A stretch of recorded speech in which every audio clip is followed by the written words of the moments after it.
humility, tenacity, dick like Arnold Palmer.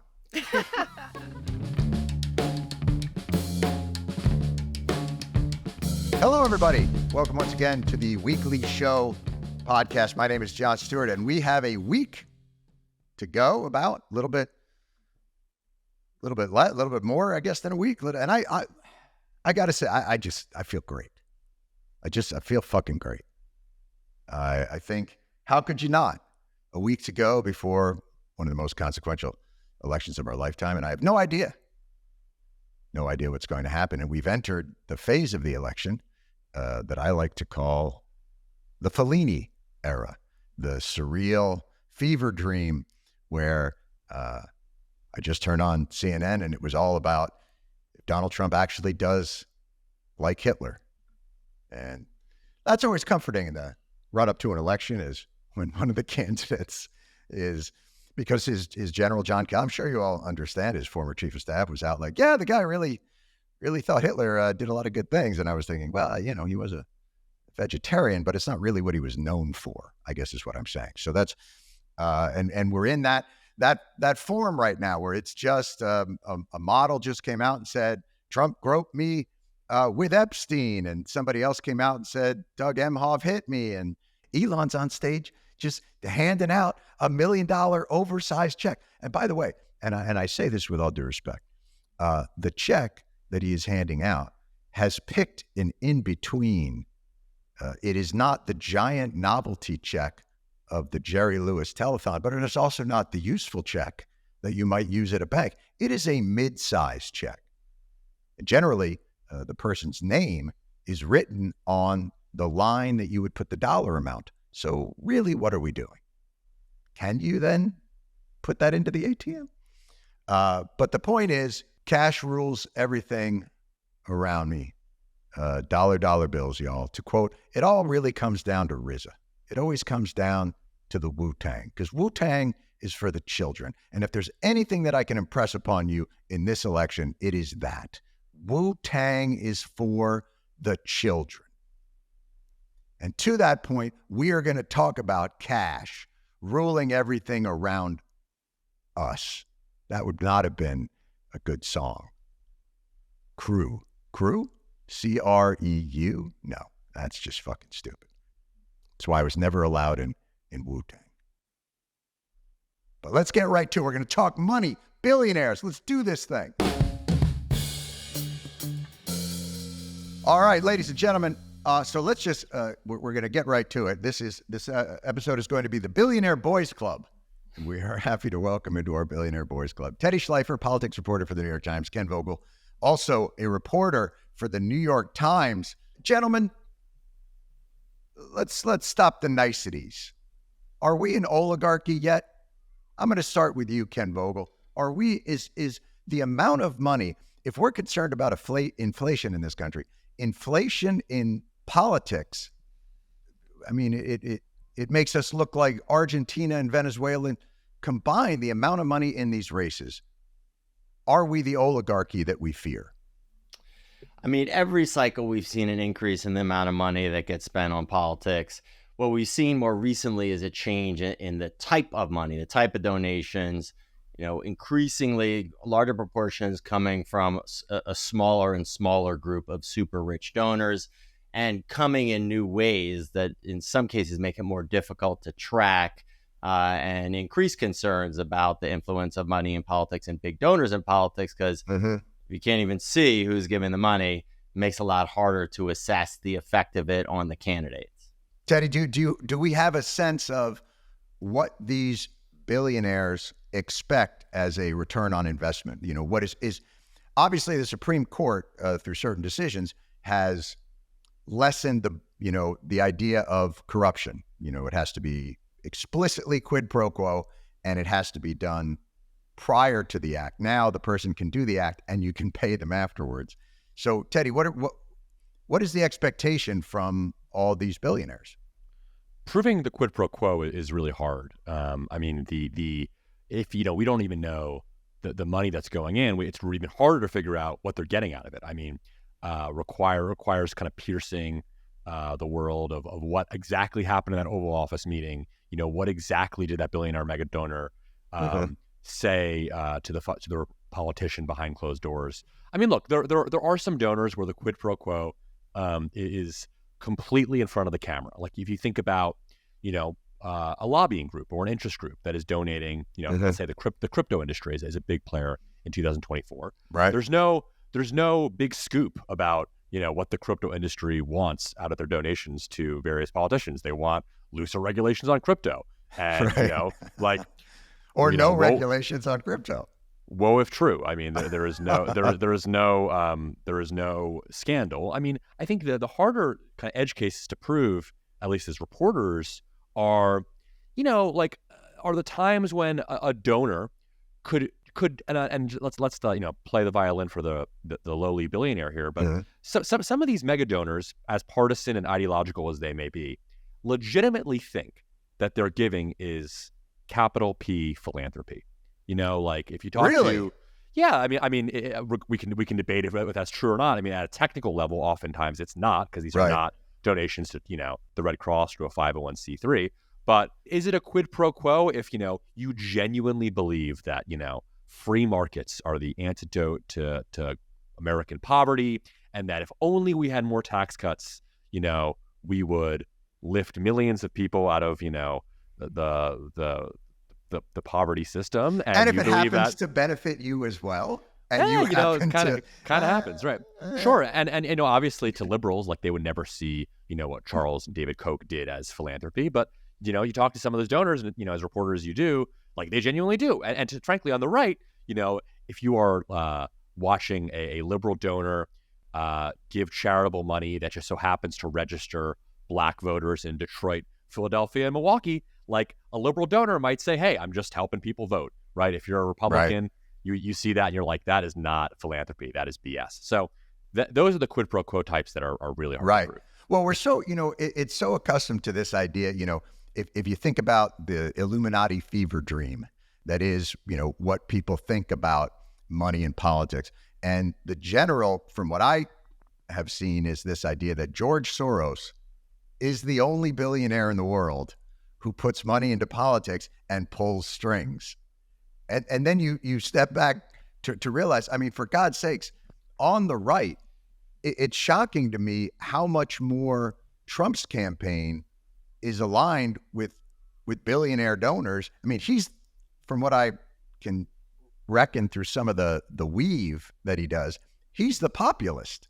And Kamala Harris has raised from sort of the lower donors far more money. But in popular opinion, it's as though right-wing billionaires don't count or aren't doing this, or Mellon and Adelson and now Musk, like that's not corrupting the system.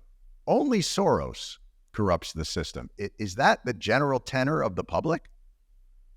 I mean, certainly Republicans have made a great effort over the years to sort of vilify Soros and other liberal donors. And I should say that Democrats have done a pretty effective job at vilifying some of the Republican donors. Teddy mentioned the Koch brothers, Charles Koch and his now deceased brother, David Koch brothers Koch. are probably the ones that I don't, and I would consider them probably more libertarian even at this point. Yeah, 100%. And it's also a good example of like, they would say, and there's maybe like a little bit of a discordance or a divergence between how they would characterize their donations and how an outsider looking in or a reporter trying to assess the impact of their donations would see them. Teddy's right. They would say, like, well, we're in favor of small government and lower regulation, and there is a delta between that and their bottom line interests. That said, I don't doubt, having talked to people around them for years, that like they genuinely do believe that in sort of libertarian, small government, low taxation, low regulation principles. And Soros believes in sort of a more robust social safety net.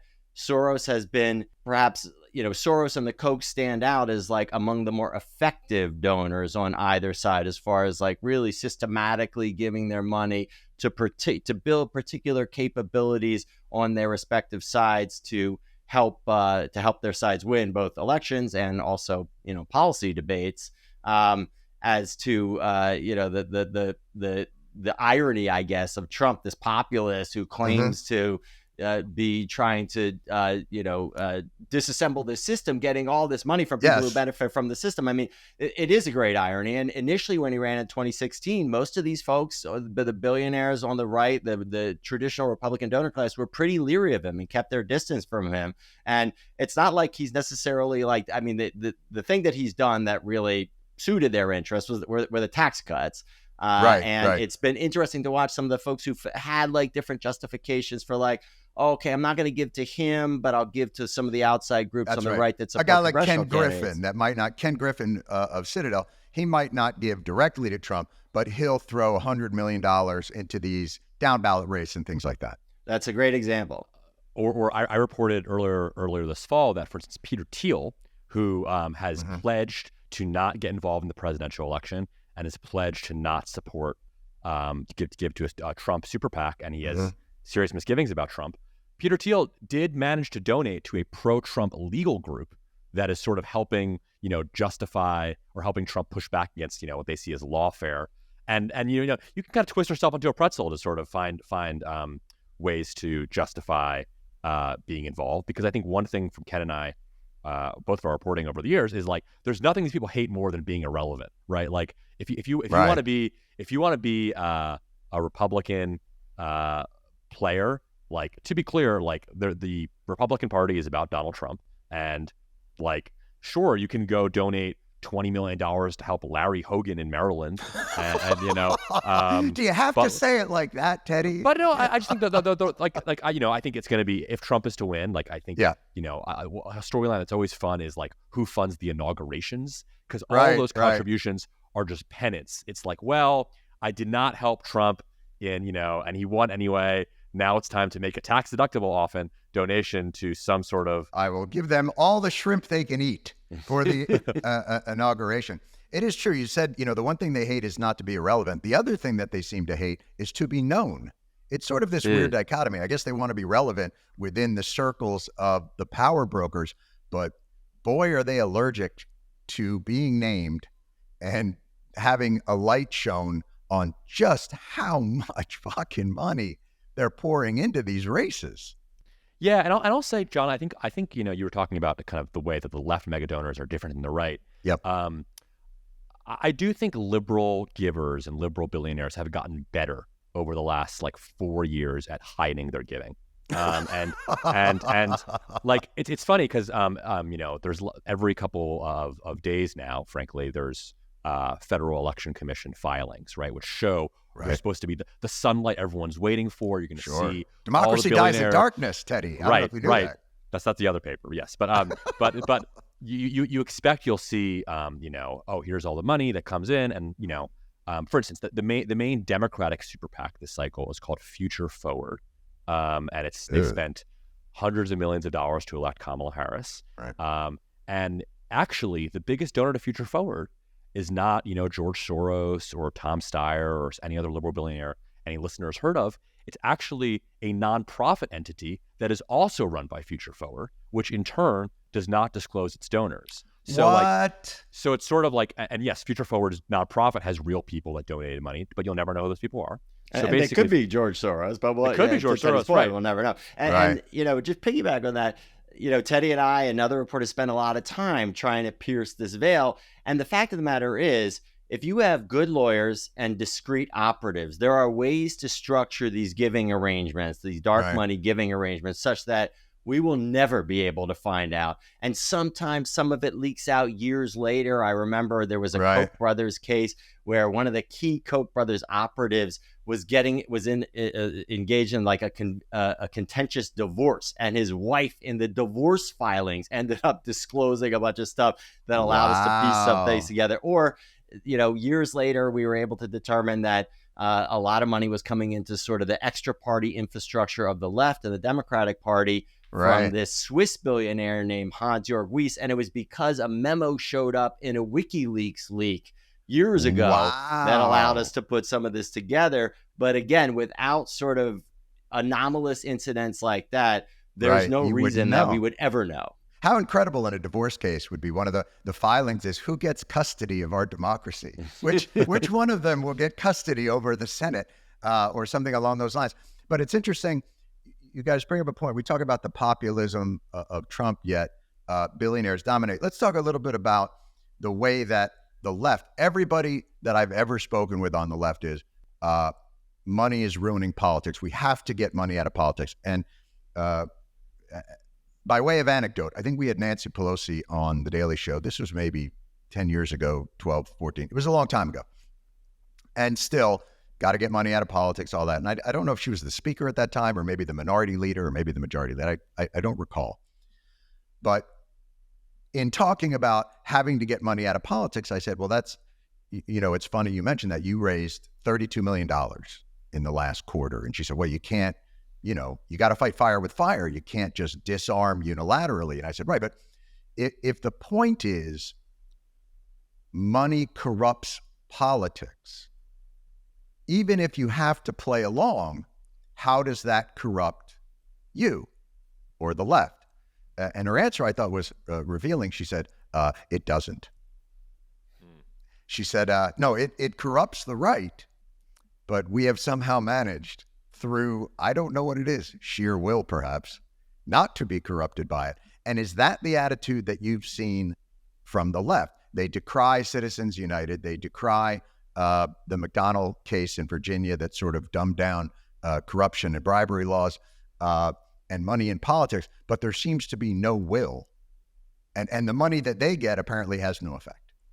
That's 100% the argument. And I would even take it a step further. They say, we need to participate in this corrupt system so that we can win and then change the system. Which but the fact of the matter is, exactly, the system has benefited. Every single person who's in elected office has been able to navigate the system effectively. And so there's really no incentive for them electorally, just from a crass electoral perspective, to change a system that worked for them. And in fact, there are impediments to so doing. In some cases, they would anger their donors. And so short of like a major scandal, which it tends to be what prompts these cycles of reform, you're not really going to see you're not really going to see the political will for reform. And then you have to ask yourself the question, well, what is a major scandal if not like $1 billion of dark money being spent to influence elections? That should be a scandal in and of itself, and but if money it's just simply not. It corrupts you too. Teddy, what are your thoughts on that? Yeah, I mean, to be frank, I mean, I think this debate is over. Like, I mean, like there'll Teddy. There'll be super PACs until the day we die. I mean, like, or whatever, super PAC. I mean, I think the direction here is going is pretty clear toward greater and greater amount of money. I mean, obviously, capitalism is continuing its course, and fortunes are only going to get bigger. I think some of the more interesting reforms that I think are plausible. I think you could see some reforms around disclosure, like more disclosure, or faster. But as we disclosure. See, does that do anything? I mean, no. Now that you know their names, like, what does that do? Yeah, I mean, I think Ken has done a lot of reporting on kind of foreign money specifically. I mean, I think you could see some reforms around that. But I think the general, the way that the tide is going here is like, I think wealthy people are going to have more influence. I think actually the one possible countervailing force here is sort of the power of small donors, and that power is not all good.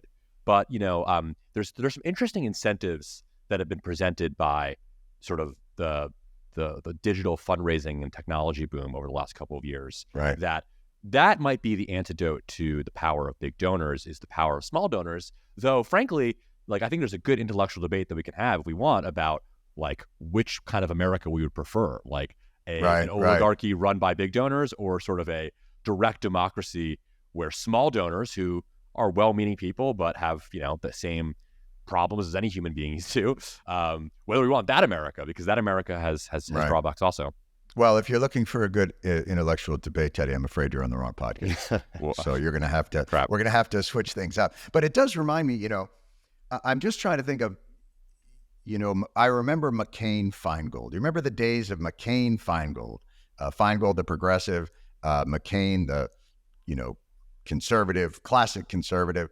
And they restricted this idea of campaign contributions. And it reminds me of the days of prohibition. Like the temperance movement came in and they did prohibition, and then people tried that for like a month and we're like, no. And then it was just the roaring 20s, and we're in the roaring 20s. So is there an argument to be made that if we're unable to restrict the money, which I think we can't do, especially given unless these Supreme Court decisions are overturned, and we all know how they value precedent. I don't think the Supreme Court would ever go against precedent. But if you can't do that, what's the only other thing we can restrict? That's time. What if we restrict time and made this more like England, where it's you get 8 weeks, throw everything you can at it, but we can't do that fire hose all the time. Does that do anything? I don't think that would work because we've already seen sort of the establishment of like a permanent campaign. And even when there's not a campaign, an actual campaign being run, there are groups funded by major donors that are spending money to try to lay the groundwork for the next campaign or lay the groundwork for the actual or like current policy fight, legislative session. Yeah, that exactly. No, you're probably right, Ken. Teddy, do you think that has any viability?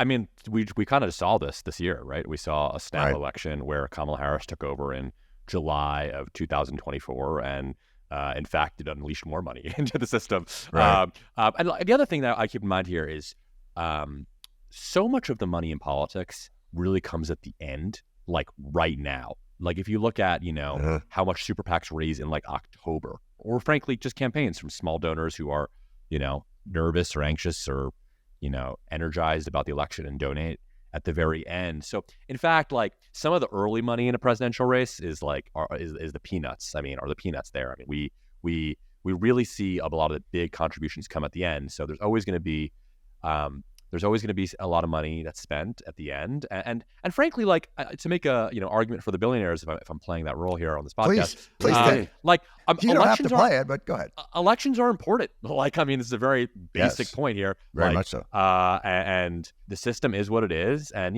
frankly, I talk with lots of wealthy people or their advisors, and they say like why not spend more, right? I mean, if you believe that abortion access is extraordinarily important, and you're 80 years old, you can't die with the money, like why not donate $1 billion to an abortion ballot measure in your home state? Right. Well, everybody loves their billionaire. I think the question is, when they talk about money is speech, a billionaire is tweeting in all caps, whereas so many other people aren't. And so it speaks to why is the billionaire? Because there have been a lot of studies that have been done that show that the more access rich people have to the system, the more what they want is what flows through legislative bodies and process. I mean, that's sort of the idea, and that is. But it shows they're getting a return on that investment, which tells me, the system is corrupted. I think in a lot of cases they are getting a return, and sometimes it's more concrete and acute, and you do see something specific. I mean, Trump famously told oil and gas donors that if they gave to him, he'd further deregulate like the oil and gas industry. Oftentimes it's not quite so overt, but yeah, it affects the system over time. Even if you put in place specific reforms or restrictions that are intended to either reduce the amount of money or reduce the ways in which it can be spent, it's going to have an effect. And I'm more pessimistic that there will be like any kind of move to reform. I actually see it going more the other way. You see a continued chipping away through court cases, through advisory opinions from the Federal Election Commission that are weakening some of the last rules that we have in place, restricting how money can be spent on almost everything that we regulate. Yeah, I mean, not just in that, but couldn't you make the case, guys? And Teddy, I'll ask you this: if you're going to stand in for our billionaires, that the money that came into this system, maybe it's responsible for this turn to supply side economics that we've faced since Reagan. That, once a lot of this money came in there, hasn't that influenced the philosophy even at government level? Like we can talk about individual policies, but on a much broader macro scale, sure, the whole idea of supply side economics is really kind of a fever dream of the wealthy. oh, you know where you should really stimulate the economy?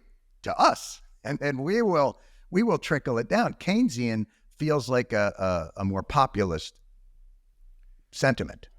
I feel like the best, I mean, what you're sort of getting at is like to what extent donors can play the long game and just sort of change the paradigm of a kind of that everyone thinks about politics. And that's not showing up in FEC disclosures. Like, I think that the best issue on this is abortion, where over the last, since Roe was made the law, conservative and Christian donors waged a very, very long campaign. It wasn't always kind of, drawn up this way, but I think in totality, in retrospect, we can consider it a campaign to use their money to, set up interest groups that would vet and offer pedigrees to conservative judges.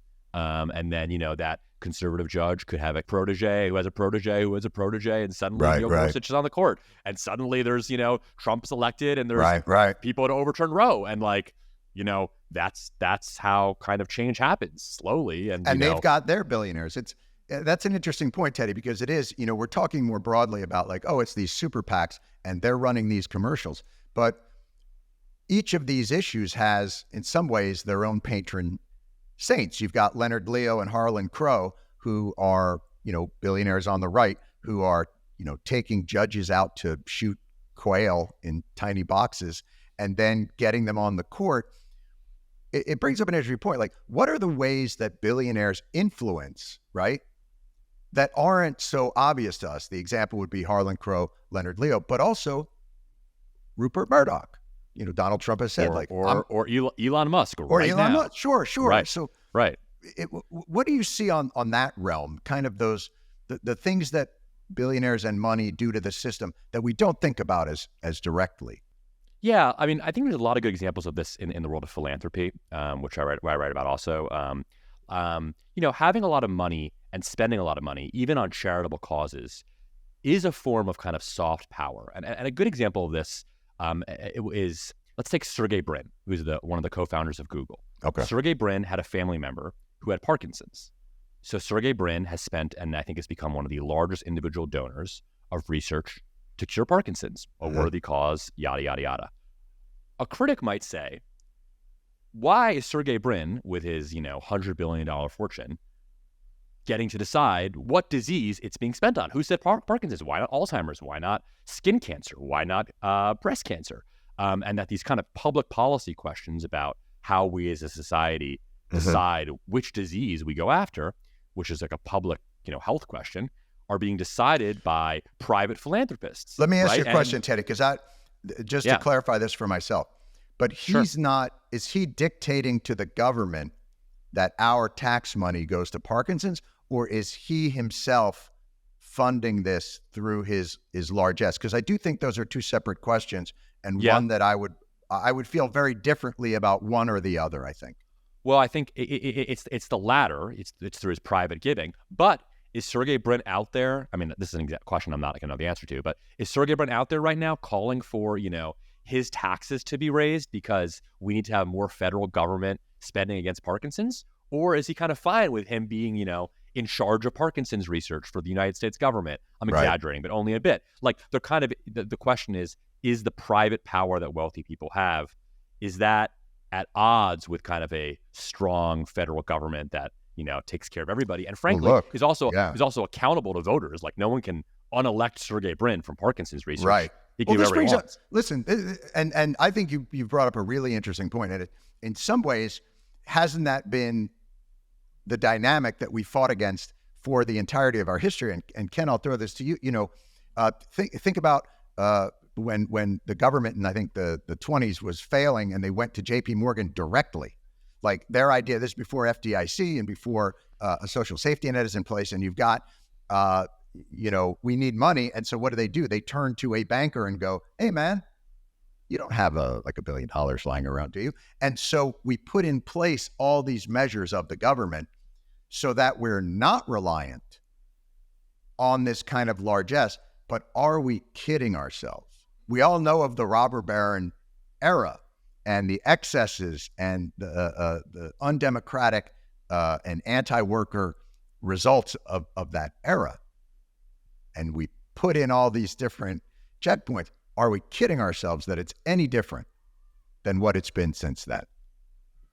I mean, certainly there has been a sort of deregulatory impulse and a deregulatory push, particularly from the right, but also from like major corporations that are very careful to not align themselves with one side or the other, even if some executives might, to sort of break down the regulatory regime surrounding their businesses, whether they be finance or whether they be fossil fuels or whether they be tech. Tech is the big fight that's happening now. You see some of the people who are the biggest players in the industries assuming roles either with a campaign, as an informal advisor, or as a major donor, and sort of inserting themselves into the process in a way that does call into question the government's ability to sort of control, to have the upper hand when it comes to the type of regulation. There's an example now. There are a number of donors on the left in the tech space. Teddy's written about some of them. Reid Hoffman is one, the LinkedIn founder, who are like openly supporting Harris to the tune of, millions of dollars, and are openly calling for her to fire Lina Khan, the chair of the FTC. That's which in some cases, the FTC is investigating some of the firms with which these donors are associated. Well, and breaking up big tech is sort of the thing. That's why guys on the left, like Cuban, when you talk about Lina Khan, are calling for that. And guys like J.D. Vance are like, she's pretty good. Yeah, and that's a little bit of a realignment, but it gets to this question that you're raising about like whether the government's ability to regulate these industries that have a huge sway over our society is compromised by funding that is coming from individuals in those industries, and these individuals taking informal or sometimes formal roles with the candidates and the campaigns, and maybe even with the government. I mean, you hear Trump talking about making Elon Musk the efficiency czar or whatever it is, and that raises a lot of questions because Elon Musk companies have hundreds of millions of dollars in contracts with the U.S. government and tons of federal investigations. And turns out his contracts, they're all good, they're fine. Teddy, what do you think of that idea? Yeah, sure. I mean, look, I think there's actually not a ton of attention that's paid on kind of corporate influence. I think frankly, we get kind of sucked in by the big names, and this is I'm a part of the problem here as much as anybody. That's why we called you here today, Teddy. This is an intervention. To atone. Teddy, cover more corporate giving and less billionaire giving. Thanks, John.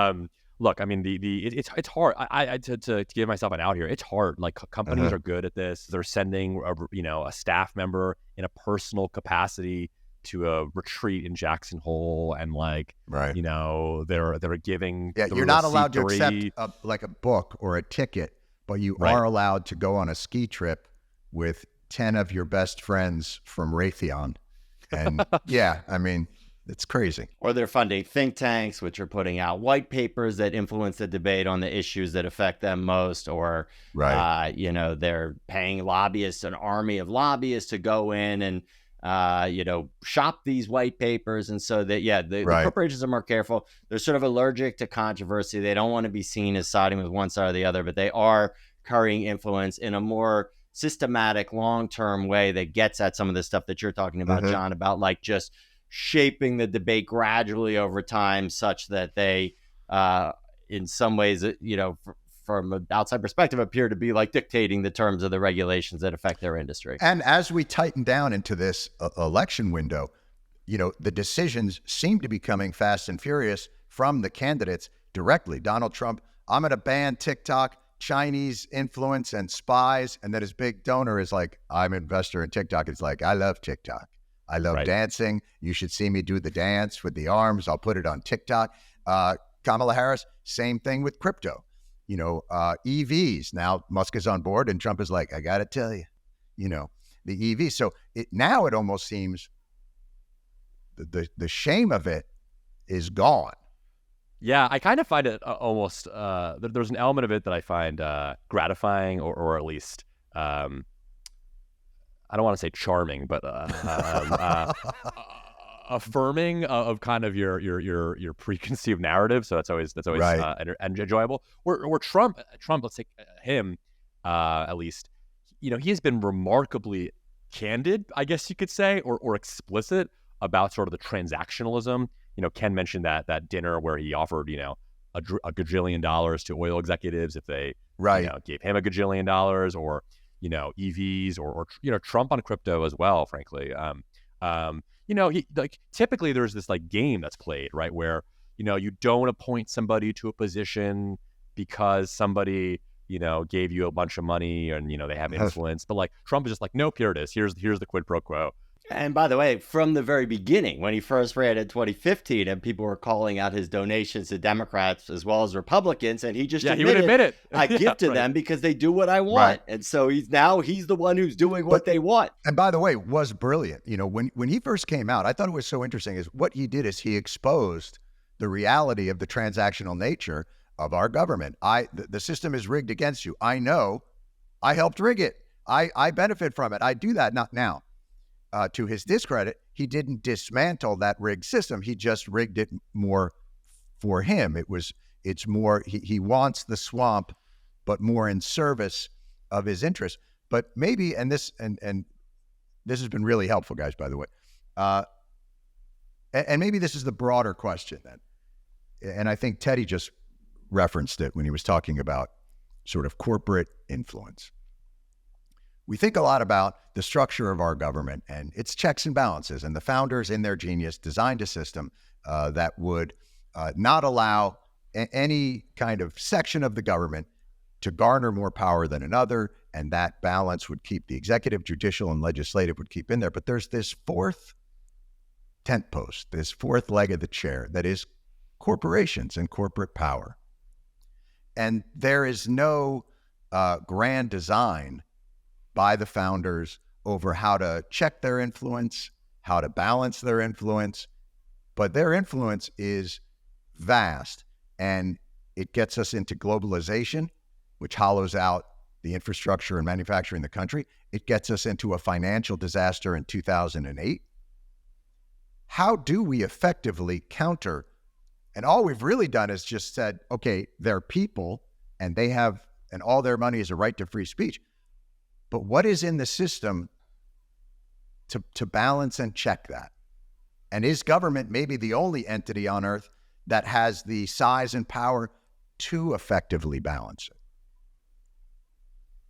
I'm pretty pessimistic. I mean, as I said, Teddy. I just think the only saving grace here is kind of small dollar donors. And there are examples, I'll say, especially in like primaries, of politicians who are backed by big corporations and the ultra rich, who lose because they are just fundamentally out of touch with their district. And they lose in part because their opponent has lots of small dollar donors who can, at times, frankly, outraise candidates who are backed by wealthy people, even if you include super PACs. Right.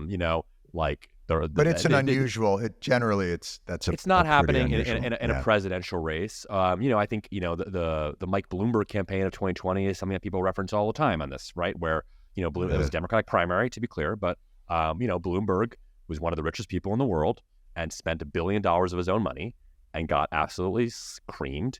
And that's an example of money and corporate power not buying influence, right? And look, I mean, sometimes it's hard to tell which, we're kind of painting a dichotomy here of like the populists and the, corporate candidates. Like, I don't know, like, where do you put Joe Biden in 2020, who was supported by some wealthy donors, but not a ton, and had populist rhetoric, but not entire. Like, it's tough to categorize people. But there are examples of money not succeeding. I mean, there are a lot of examples. I mean, that's the hope. Is really Hillary Clinton's campaign was 100% better funded than Trump, and Bernie Sanders gave her a scare with like small donors. So I mean, that's the ultimate check, is the voters and the voters' ability to say, I don't care how much money you're spending, I don't care which billionaire is behind you, I don't care what your ads say, like, I'm going to be an informed voter and do the research myself. I'm not necessarily like super optimistic of that either. And I think that the polarization has it sort of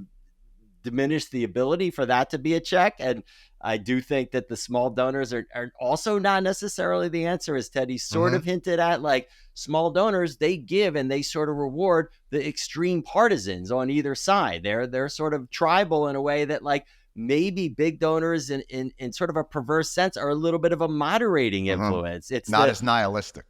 it's this proverbial like smoky back room that like these big donors getting together might actually arrive at a more moderate centrist candidate if that's your cup of tea, right. than the small donors getting behind a flamethrower like a Marjorie Taylor Greene on the right, or a real populist like an AOC on the left. And is that what we want? I don't know the answer. I'm just not optimistic that there is a correcting force. And in some respects, it's the difference between weather and climate to some respect. And we're talking about the weather when it comes to elections and the money and all that. And I guess the larger macro view would be, well, then what's the climate that occurs after that? And is that 50 years of supply side economics, or the ability to offshore, all the things that come downstream from the weather, which is the elections, versus that larger picture of all those policies that end up really changing the dynamics of the global economy in profound kinds of ways. And I think we're seeing it in some ways with AI now. We have all these things that are introduced, globalization and all that, and we see how disruptive they are, and yet AI comes along, and once again, it's like, nah, it'll be fine. We'll be good. And it's because the people who, are running it are these billionaire donors. And what would be an effective check on that?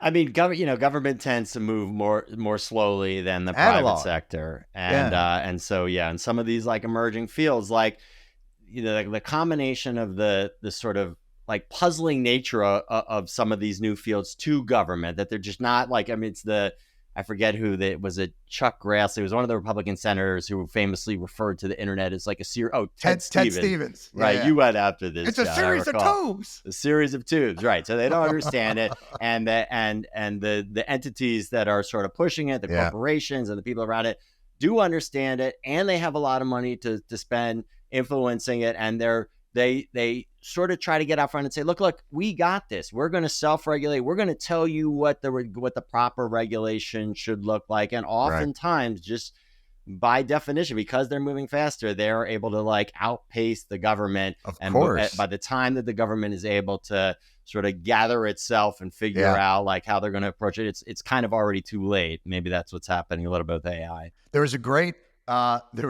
Sam Altman was testifying in front of, and I can't remember if it was a senator, a Congress, or a joint session or anything like that. And it was very clear that everybody up there, like, they have no fucking idea what he's talking about. And at the end of it, one of the senators was like, well, Mr. Altman, it's obviously a very challenging time. And if you could help us with this, we'd really appreciate it. You're just like, he's running it. I don't, that's kind of not how you want. I mean, even look, Elon Musk, he understands this system. He's throwing $1 million to like, he's doing all these creative things with the money. And like, all the Democrats can do is like, we're going to have to look into this, right? Years from now, we are going to look back on this and say, hey, that wasn't cool. So we really are, how they catch up. Final thoughts on where you guys kind of see this going, and whether or not the red flags are being raised sort of. Is this a panic that I'm instigating, or is it truly something that we need to address? I mean, money. There's just more and more money is going to be spent on these elections, and as I said, I am not optimistic that there will be any significant, meaningful reforms. In fact, I see the pendulum swinging in the other direction. It's already swinging in the other direction. We see the rules that are restricting the amount of money that can be spent and what it can be spent on being chipped away at. And we see, Teddy mentioned disclosure. Disclosure is great. We love it as journalists. We want to be able to inform our readers like how this money is flowing and what the donors want. But I actually even see on the right a move to chip away at disclosure rules. Like that's the next front in this. And we see some of the groups in the in the sort of Leonard Leo type of firmament who are looking at disclosure as the next frontier and chipping away at it. And Republicans used to say, like, that was Mitch McConnell's thing, was like, as much money should be in the system as possible, as long as it's disclosed. And I think we see a shift away from that now. And that is going to make it even harder to even make sense of this, let alone staunch the flow. Right. Teddy? I always wonder here, as we wrap up on election season, I always wonder what we don't know. here's a fun piece of information for listeners who are hearing this right now. Any money that's donated after October 15th through Election Day is undisclosed until after Election Day.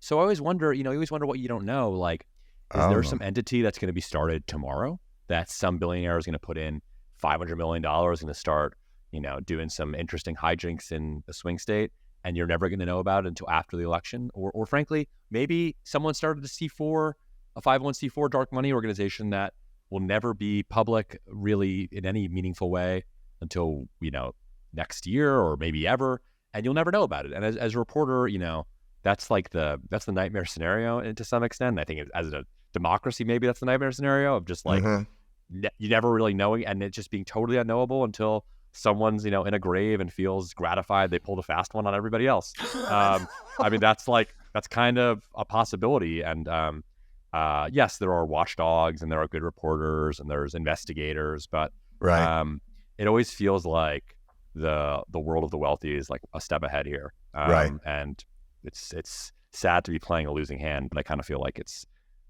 maybe inevitable.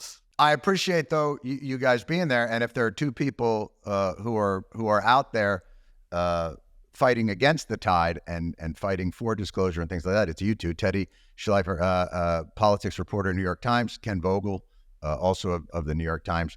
Thank you guys very much for the discussion. Very illuminating, not particularly comforting. Leaks are welcome for people who are listening to this. That's if you work for someone or you want to know what you can do, you can find my contact information. So that's what LinkedIn is for. I always wondered. Thanks very much for joining us, guys. It was a pleasure, John. Okay. We are back. We, as always, are with our terrific production team. And I used to say erstwhile until somebody told me what erstwhile means. And now I say great or terrific or fantastic. Lauren Walker, Brittany Mehmetovic, and Jillian Spear. And we were having a discussion with those two New York Times reporters. And it was very factual, very matter of fact. And then at the end, they sort of dropped a bombshell like, it will never get better. It will get worse. And we will have no idea who's trying anything. I was just like, wait, what? Yeah, I feel great. What? I feel totally calm right now. Did you expect any of that? No, it's so unfortunate that as it was presented, money is both the problem and the solution. Like when it came out a few days ago that Bill Gates had donated all this money, I saw all of these pro-Harris accounts really elated, reacting positively and with joy to this news. And I think that's fair because they exist in the context, as it were. Right. But the context being the money in politics is bad unless it's our money. And then, of course, it's whether you view it as a necessary evil or, hey, it's free speech. It kind of doesn't matter. It just has to be in the system. Yeah, we've all become so acclimated to it that we're mistaking billionaires acting in their own self-interest for generosity. Like they're going to save us all. Bars. Jillian Spear, bars. Yeah. And what's worse is what Teddy was saying, that my small dollar donations are the solution. The problem. No, they're he was saying it's the problem. Don't make me fight this fight. Jillian, they were actually blaming you. We didn't use your name specifically. We were going to. We were actually going to bring it up. But that's what they were saying is, well, we have to really decide what kind of democracy we want. Do we want this oligarchy where the billionaires are doing that? Or do you really want the mob to be able to give you $5 out of their wallets and then fucking decide? You don't want them to decide either. The electorate, why would we want them to decide? Yeah, they already get a vote. How much more can you expect them to have? They're getting greedy now. That's what I'm talking about. What? Jeopardy? Why won't you let Jillian Spear on your show? No response. Can you believe that? Still. Deafening. Zero response. Yeah. I check my spam folder. I call upon Ken Jennings and all that is holy to respond to this woman's audition. For God's sakes. Lauren, being someone who has been in journalism for so long, I've been around all that, their demeanor was very like people that almost like war correspondents. Like there was a certain like an inevitability. Well, I think outside of even the topic that they're covering, the world they exist in is also dealing with billionaire buy-ups. And something that was in the news this morning, or I think yesterday, was that the LA Times owner wasn't going to allow the paper to endorse Kamala Harris. He's a billionaire who bought up the paper. You know, it's just journalists are getting it from all ends at this moment. Right. And then I think their editor-in-chief, I think, resigned, yes? Based on that? Over it. Yeah. But you're right. It's a vexing problem, but I'm telling you, man, 1 or 2 more podcasts, and I think we'll fix it. Something, I think really illuminated things for me, just how much has changed, is that Obama brought in $750 million for his 2008 presidential campaign. Mm-hmm. Is that total? That's total. Yeah. At the time, that was a record amount that exceeded what all the candidates combined collected in private donations in the previous races for the White House. Right. And then for comparison, this week we learned Harris sets the record for the biggest fundraising quarter ever, raising $1 billion in 3 months. 3 months. Crazy. And that's not including all the dark money and all the other shit that's going on. And it is, as we say, we talk about inflation, but man, eggs got nothing on politics. That's for fucking sure. Yeah. Can I just say, according to my inbox, Harris has exactly $0. Right. Yes. They are paupers. So. Yeah, it is. You are being constantly hit with that. Like, oh my God, I don't have any money and I need to get home. Can you send me $2? Well, this has been fabulous. As always, guys, phenomenal job on the research and on the organization and allowing me to at least hold a cogent conversation with those experts and all that. What do the listeners got for us this week there? All right, we've got 2 questions this week, John. Bring it. Okay, if you could portrait an ideal candidate for presidency, which 3 qualities would you list as indispensable? There's nothing ideal in the world, but I'd love to hear your perspective on what matters the most to you. Humility, tenacity, dick like Arnold Palmer. So 3. There'd be 3. Metaphorical. I'm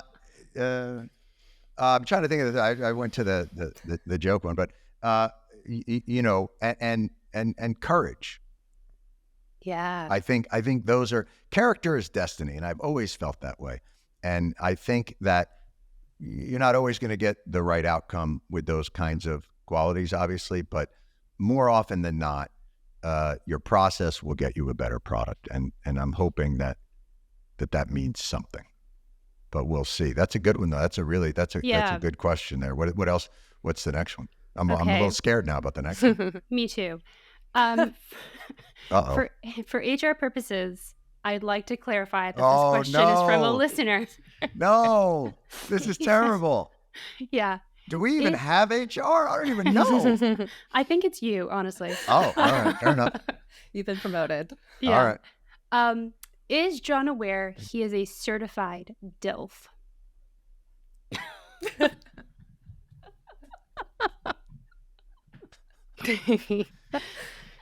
I'll address that question. First of all, I don't know the board that certifies that, and I have not been contacted by that organization. But I will tell you this: when I spoke earlier about humility, I'm going to have to disagree. I'm going to have to. I don't even shower naked anymore for that very reason. So it is a much appreciated boost, but unfortunately, knowing what I know,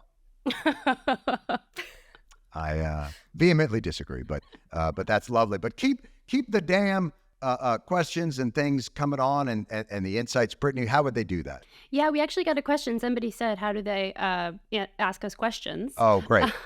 So they can comment on our YouTube, Instagram post, tweet. Spoiler, we read all of your comments. Oh, okay. Very good. I'm sorry. Clearly. Yeah.